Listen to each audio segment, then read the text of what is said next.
This is the Spice Orange Nintendo Game Boy Advance. Launching alongside the Spice Orange GameCube system, this was the only non-special edition color of this console to not see a release outside of Japan. While not exactly a rare color variant, this guy was nowhere near as common as the standard indigo or glacier colors that saw a release worldwide. I imported this unit a few months ago using a website called Sendico that allows you to shop on Japanese auction websites, acting as sort of a shipping middleman. When I received the unit, it was in pretty rough shape. So today I wanted to take you along to see the process that I use to restore these handhelds, as over the years they can take quite a beating. Let's take a look.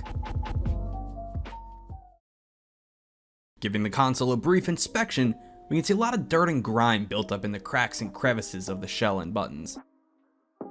We can see what appears to be a scuff mark along the top and the bottom, as well as many light scratches on the screen lens.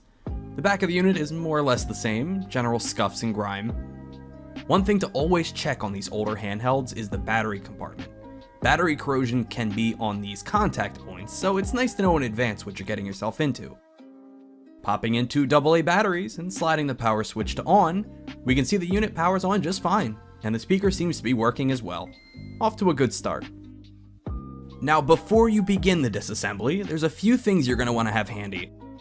What you'll need are a tri-wing screwdriver, a Phillips head screwdriver, a small flathead screwdriver, which I'll explain the usage for later, some soapy water, and some isopropyl alcohol.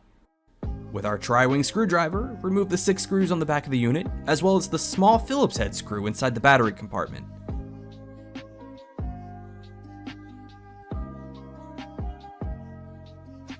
With those screws removed, the back portion of the shell should lift off, revealing the motherboard inside. At this stage, you'll want to remove the plastic side rails as well as the L and R buttons. These are held in place by the pressure of the closed shell, so when opened up, these guys fall out pretty easily. Now that we're inside, remove the 2 golden screws with your Phillips head screwdriver, as well as detach the screen ribbon cable. There are 2 gray tabs you'll need to lift up, and then the cable slides right out. This will allow the motherboard to lift up out of the housing. Inspecting the motherboard, we can see a nice buildup of gunk in the speaker, as well as the cartridge slot. Other than a few human DNA clusters, the motherboard's in very good shape. Both the power switch and the volume wheel work as intended, so not much work will need to be done here. Moving on to the front portion of the shell, remove these rubber membranes that house the console's buttons, as well as the power switch, and the little clear peg that shows the power LED. We're also going to want to clean the front of the shell, so we'll need to remove the screen as well. This piece is held in with a fairly strong adhesive, so you don't want to just rip it out, at risk of breaking the screen. I like to twist the shell back and forth like this to loosen the adhesive. Then the screen should lift right out.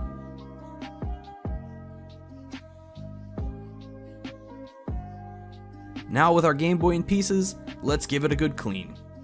Starting with the back side of the console shell, remove this metal piece that shields the cartridge slot, as well as the contacts from the battery compartment. Having these 2 pieces exposed to moisture can cause rusting, which is never fun. There's a very small opening right here that I like to use my flathead screwdriver to give a good push. This gets the battery's contacts out of place, but you may need to give it a little muscle, it's in there pretty good.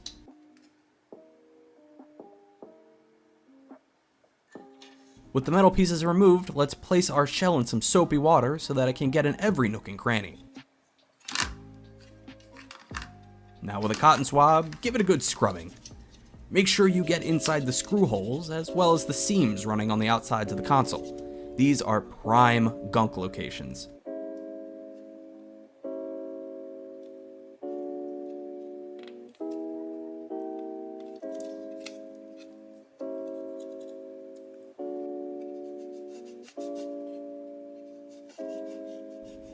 The battery cover is fairly straightforward. Let the little guy soak in his bath and give him a good scrub.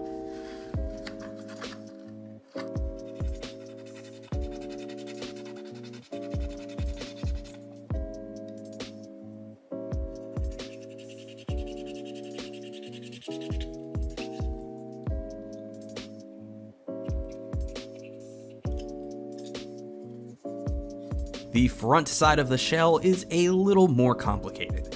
Since we need to leave the screen adhesive intact, I don't recommend submerging this piece in our water. Instead, take a damp cotton swab and clean out the holes for the buttons, and again, around the seams of the shell, as a lot of dirt and grime can build up there.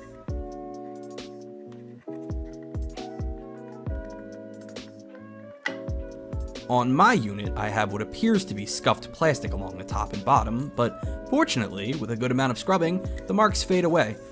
Guess it was just more remnants of the previous owner. Yummy. Taking a good look at the motherboard, the worst offender here is the speaker. Using a little bit of our isopropyl alcohol, gently clean inside the speaker.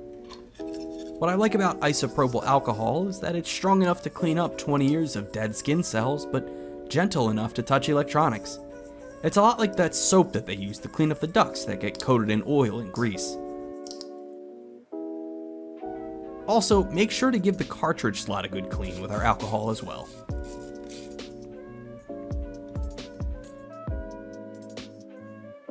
The buttons need to take a long dip in our bubble bath, as years of exposure to the elements have left them very dirty. After giving them a good scrub, unfortunately, all of the yellowing can't be removed that easily. Replacement buttons for these consoles are fairly easy to come by, but can vary in quality. I may end up replacing these buttons later, but the yellowing does pair rather nicely with the orange color of this unit. Now that all of our pieces have been cleaned up, it's time to put it all back together.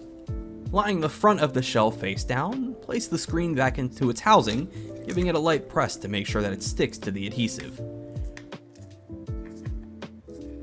Reinsert the D-pad, A, and B buttons, as well as their rubber membranes. I'd like to mention that these membranes are what bridge the button presses to the motherboard, so forgetting to reinsert them will leave your buttons not functioning. Place in the start and select button, as well as the small plastic peg that we removed from the LED power light. Place the plastic side rails, as well as the L and R buttons, as well as the power switch, and drop the motherboard back into place. Reconnect the screen to the motherboard by inserting the ribbon cable into the port and pressing down on the small gray tabs to hold it in place. Now reinsert the golden Phillips head screws that hold the motherboard to the front shell. Not reinserting these screws or not tightening them enough can affect the usage of the buttons. Without enough pressure from the screws holding the motherboard in place, the buttons will become very loose and may fail to input correctly, so remember to tighten these up, but not too much. You don't want to damage the board. On the rear of the shell, reattach the metal cartridge slot shield and push the battery contacts back into place.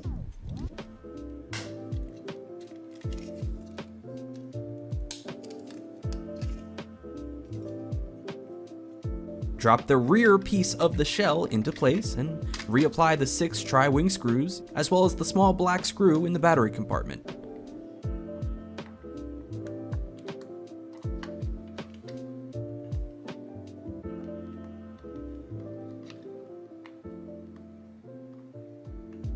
Now with the unit reassembled, let's power it on and make sure we're in working order.